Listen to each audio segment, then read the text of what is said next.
Hello friend, আবারও চলে এলাম একটি নতুন ভিডিও নিয়ে।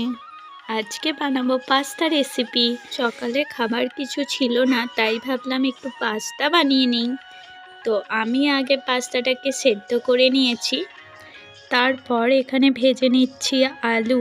যেহেতু বাড়িতে কিছু সবজি ছিল না, তাই আলু, পেঁয়াজ, ডিম দিয়ে নর্মালভাবেই বানিয়ে নিচ্ছি।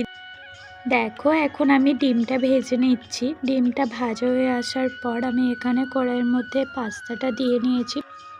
তারপর এখানে আমি আলু, পেঁয়াজ, ডিম সব মিক্স করে আবারও ভেজে নিচ্ছি। আর সাথে করছিলাম ডিম সেদ্ধ, সেটাও বসিয়ে দিয়েছি।